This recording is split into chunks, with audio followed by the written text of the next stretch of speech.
From all corners of the world, over 45,000 runners have made the journey to New York City to run the world's largest marathon.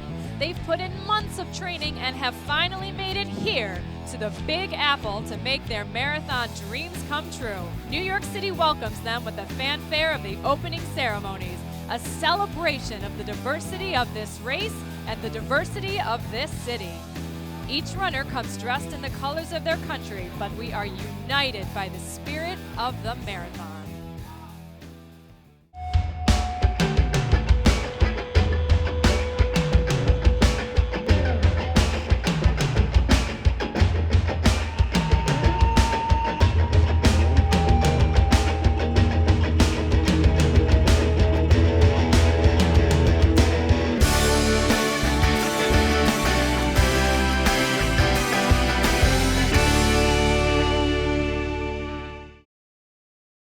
Welcome to On the Run at the 2013 ING New York City Marathon. I'm Carla Bruning along with Tim Hutchings and Carrie Tollefson, and what an incredible day for a race.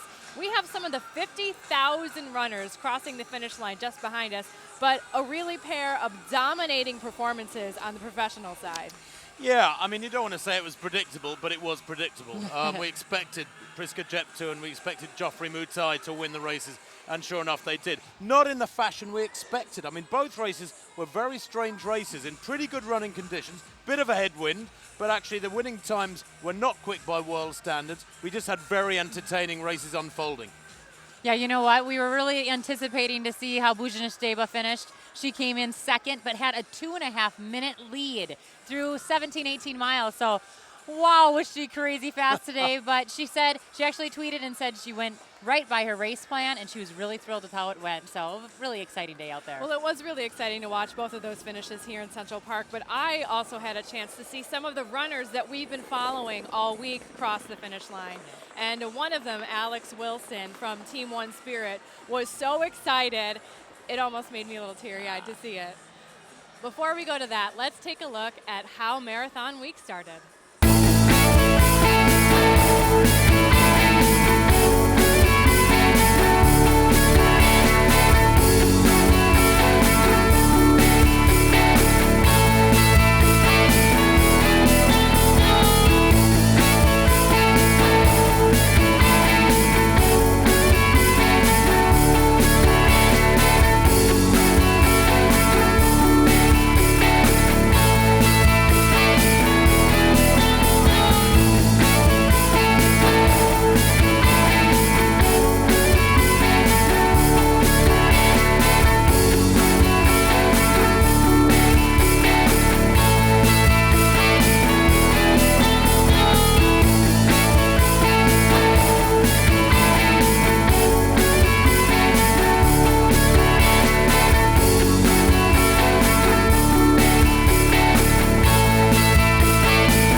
Marathon morning began in Staten Island in the shadows of the Verrazano Narrows Bridge at the starting village in Fort Wadsworth. Excitement was in the air, especially considering that Staten Island was one of the areas hardest hit by Hurricane Sandy last year. But the borough is bouncing back, runners were filling the village, and I had a chance to catch all the action.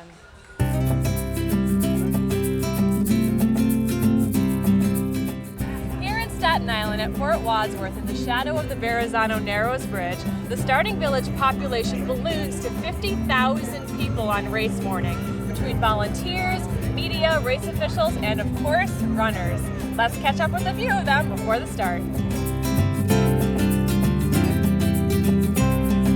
I'm with John Mendez, who at 93 years young will tie to become the oldest finisher in the history of the ING New York City Marathon. John, how are you feeling today? I've never felt better. I'm the 93-year-old great-grandfather, and today is my birthday. And how do you do it? How do you keep going?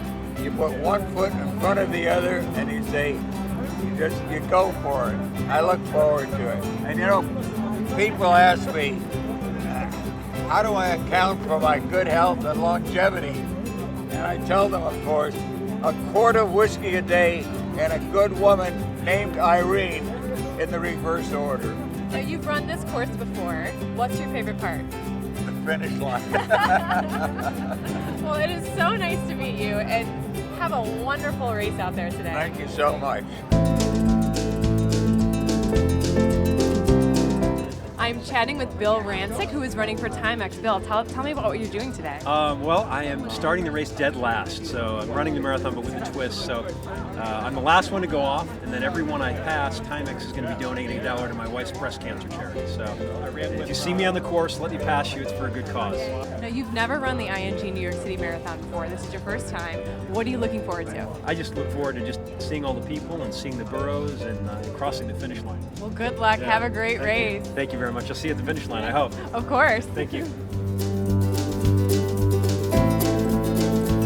With me is Team One Spirit from South Dakota. They came to the race last year and ended up spending Marathon Sunday volunteering in Staten Island instead of running. How does it feel to be back at the race this year, this time ready to run? Amanda, I'll come to you. It feels great. You know, last year we came and helped, and that was a great feeling too, but you know, we did all the training and now we actually get to go out there and run it, so I'm really excited. And Alex, what are you most looking forward to being out there on the course today? The bridge, and then just different spots going down by Brooklyn and all over the things we get to see that we didn't get to see last year, but we're here now. All right, well, thank you so much, you guys. Good luck to you out there. Have a great run. Thank you. I'm with two-time world champion Edna Kiplagat of Kenya. Edna, how are you feeling this morning? Hi, I'm feeling great. I am happy to be back to run New York once again. I'm seeing the field is strong, and I hope I'm going to do my best today. Thank you so much, Edna. Good luck in the race. Thanks. I'm here with Ryan Vale just before the start. Ryan, when you're ready to toe the line in a moment like this, what are you thinking of? I'm trying to not think about anything, just kind of keep all the energy inside and then be patient and calm and get over that bridge and get away from the wind. And when you're going in a race like this with an amazing professional field, are you running your own race, or are you going to be paying attention to what the rest of the crowd is doing? I'll be paying attention, but in the end I'm going to have to run my own race if they go too fast. I have a red line that I can't cross that I know I need to stay away from, so a little bit of both. And what's your goal for today? Top 10, definitely. Top 10 finish. Well, good luck, Ryan. Thank you. We'll be cheering for you. Thank you very much.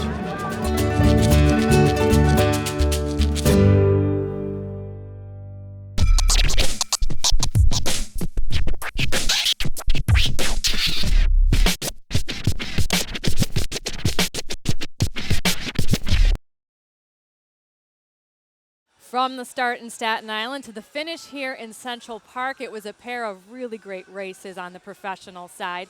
Tim and Carrie had a chance to call the race for the national broadcast on ESPN2. Tim, why don't you tell us about the men's race? I'd love to. It was a real privilege. The race went pretty much to plan in terms of the winner. Geoffrey Mutai was totally dominant and won the race, but it was a strange race before that. The men set off pretty cautiously and went through 10 miles, for example, in 49.25. By the standards of many of this very strong elite field, that is very, very slow running. They went through halfway, outside 65 minutes, a pack of 14 men. Meb Klefalewski, by the way, was already beginning to struggle at that point. Then through the next 10 miles, it really didn't change that much until around 20 miles, and that's when Geoffrey Mutai, the pre-race favourite, really got his race head on and started picking up the pace. Kebede, the man going for the big money, the World Marathon Majors money, had done a little bit of pushing in the meantime, but hadn't really broken up the pack. 8 men then at 20 miles, but it very quickly became Geoffrey Mutai pushing the pace and breaking very quickly away from anybody else that dared stay with him. Mutai, over the last 3 miles, very much on his own, strengthening the gap, lengthening the gap between him and his pursuers, ending up winning by nearly a minute to retain his title from 2011. This is a man, remember, is the fastest ever over the marathon distance, and he looked like this morning like he won at a canter, quite frankly. His winning time was 2 hours, 8 minutes and 24 seconds. It was negative splits, a quicker second half. In second place, Sagai Kebede to nail that $500,000 for the World Marathon Majors, the little Ethiopian, with the unheralded Lusafo April from South Africa taking a wonderful third place. Watching the race from here in Central Park, I was really surprised that the pack stayed together as long as it did. I kept waiting for someone to make a move. Well, that's right. And, you know, New York about 6 races ago decided not to have pacemakers. So you do get a little bit of hesitance amongst the pack. I mean, it's pretty normal now in New York, despite Geoffrey Mutai's really quick time 2 years ago. But you can't blame them. There's big money on the line. There were a few new guys in the pack there. I was surprised that 1 or 2 men didn't push it out hard, but nobody wants to be the sacrificial lamb and take it out hard through halfway and then die in the second half. So it's kind of the way it's going to go most of the time. All right, Carrie, how about the women's race? Oh, what an amazing race the women had. You know, all eyes were sort of on Priska Jeptu and Edna Kiplagat, who are going for that $500,000 prize purse with the World Majors. But in the very beginning, we had 2 of New York's very own, Bujenis Deba and her training partner, Tagis Tufa. Those 2 took it out, and they went out really hard. And actually, it wasn't until mile 17 where we really got a look at how far out they were. They were out by 2 minutes and 33 seconds. That's where Priska Jeptu finally kind of got into the picture, and she started breaking down that lead. Priska Jeptu, nonetheless, is the fastest half marathoner here in the U.S. this year, and she just ran 1:05 at the Bupa Great North Run. Crazy fast right now. She finally got her lead down to 22 seconds by mile 22, and then at mile 24, she finally passed Deba, who entered then into the Central Park and got really excited. Deba, who finished here in 2nd place in 2011, was really trying to hold on so she could win for her city. But you know what? She just texted afterwards saying that she was really excited about her race. She wanted to go out at around 2:25 pace, and that's what she did. You know, we want to give a little shout out for our 3rd place finisher, Yelena Prepkachuka. She won here twice. She took about a 5-year layoff from 2007 to 2012. And you know what? For her to finish 3rd today, get on the podium, that's pretty spectacular. She's one of the older competitors in the race. But really, 2:25 is what Jeptu finished today. Not nearly as close to her PR, but an amazing come from behind victory. I mean, really, she was out by 2.5, 3 minutes at one point. Crazy for her to be able to finish and beat Deba by a minute.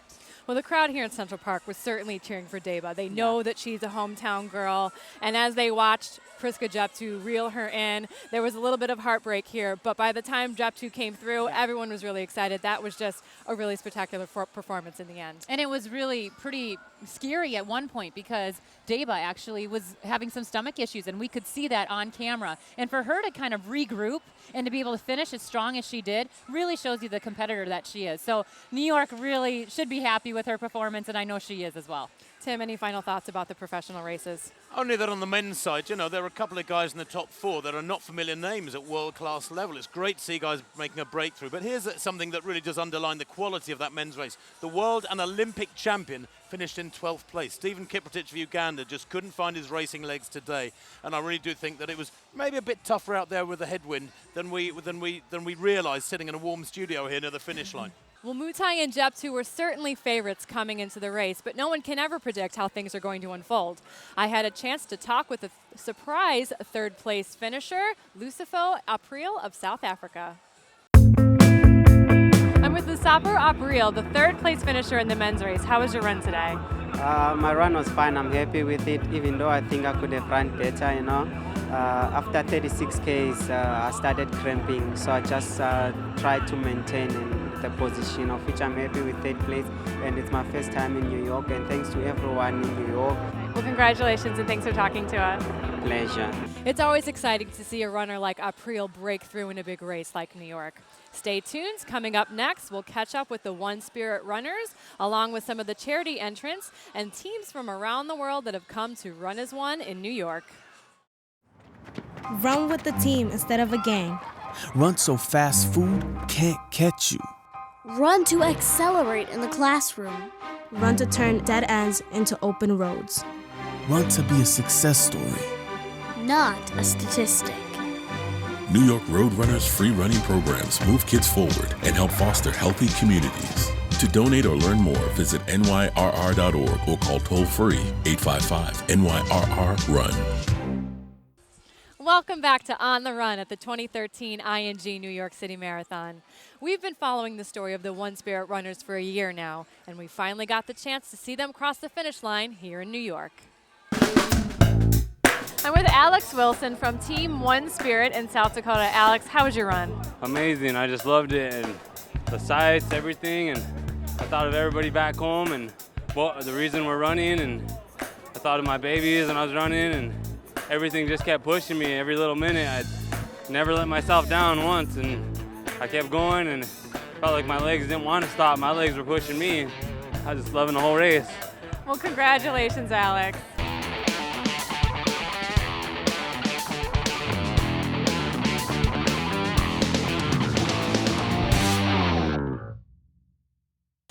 We've gotten to know Brian Steinhauer ever since his amazing finish at the NYC Half earlier this year. And at the ING New York City Marathon, we got to watch him finish his road to recovery.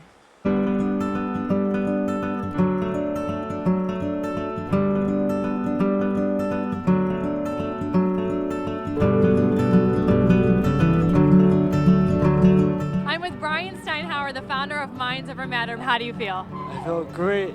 I mean, you were kidding about the wall. Ooh, that was intense. But I made it. 26.2, and it's done. Really so excited for you. It's unbelievable.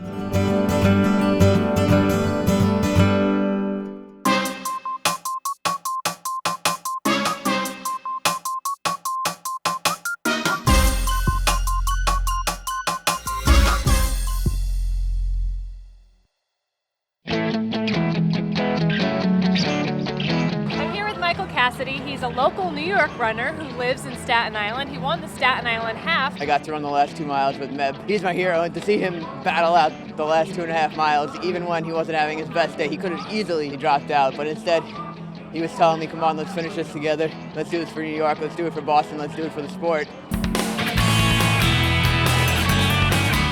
And to see that is just an inspiration.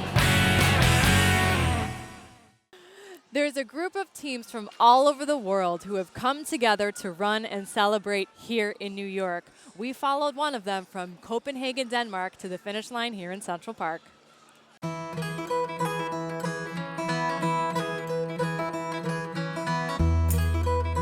Yeah, we have this sort of running community called Bridge the Gap with running clubs all over the world. We met up in Berlin at the half marathon. We met up with some of the guys from New York and just instantly clicked, and then we just had fun and partied. Run, party, repeat. Yeah, that's our slogan. So every time we run a race, we also have to party afterward.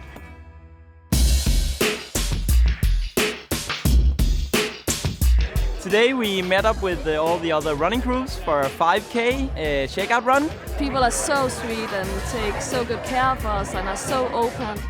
You almost get suspicious.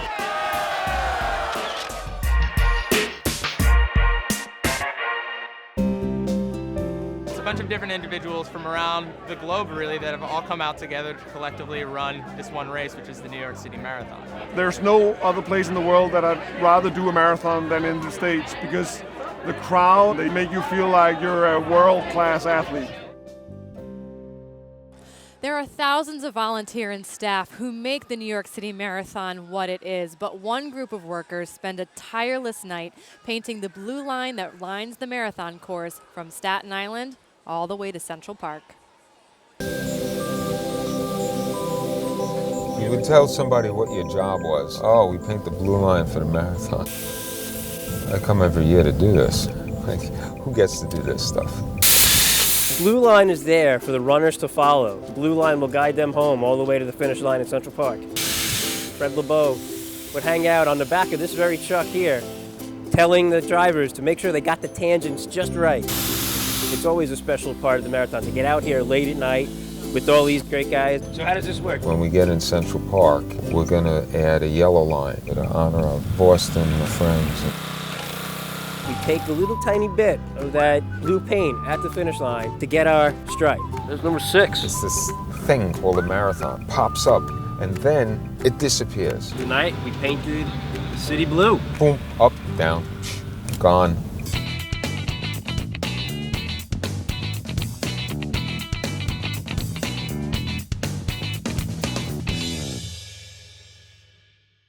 There are thousands of participants here in New York who are running for something bigger than themselves. Let's take a look at some of our charity participants.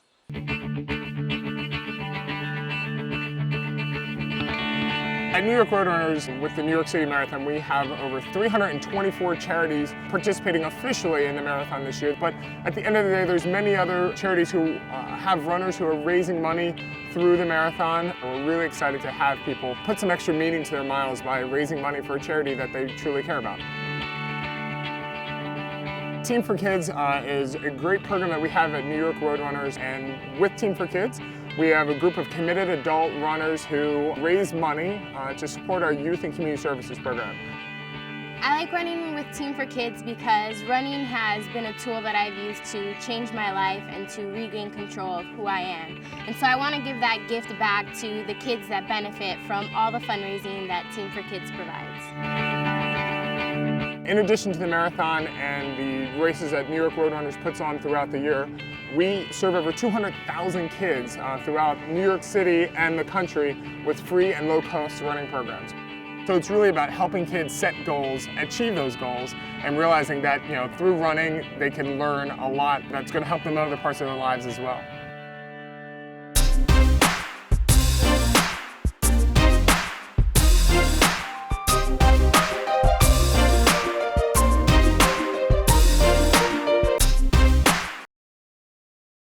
Today's Cora's Cold Hard Moment of the Day is the victory of Tatiana McFadden in the ING New York City Marathon and nailing the Grand Slam of the London, Boston, Chicago and New York Marathons in a single year. And that's today's Cora's Cold Hard Moment of the Day. Certainly been an incredible week here in New York. So many runners, so many stories. Tim, favorite moments? Hard to say because there's so many. You come to New York, it is the city that never sleeps. It is the most internationalized city in the world. There are tens of thousands of runners out in this city, every nationality you can imagine. And I'll tell you what underlines how international this race is and how welcoming it is. The first 7 women in that elite race were all different nationalities. There were 5 different nationalities in the top 10 in the men's race. You know what? My favorite moments were calling the opening ceremonies and seeing all of the countries that were representing here on Friday night along with the fireworks. But the 5K, the Dash to the Finish Line 5K was so amazing to watch Molly Huddle and Shalane Flanagan duke it out and Nick Willis. That was an amazing race. And then today, my favorite part, not only seeing Jeptu and Deva cross the finish line in 1-2, but to see the older runner, Prokopchuka. I love seeing her back here, and it's fun as an older runner myself, in an older elite runner. It was fun to see her come in third. I think my favorite moment probably of the entire week was getting to see some of those mid-packers starting to come across the finish line. And there were so many people who you could just tell this was something really special to them. I saw a few people raising their hands in the air, cheering, fist pumping. Those are the moments I live for. Yeah. Well, thank you all so much for joining us. It's been a wonderful week. We'll leave you with some of our favorite moments from the 2013 ING New York City Marathon. From Central Park, I'm Karla Bruning with Carrie Tollefson and Tim Hutchings, and we are on the run.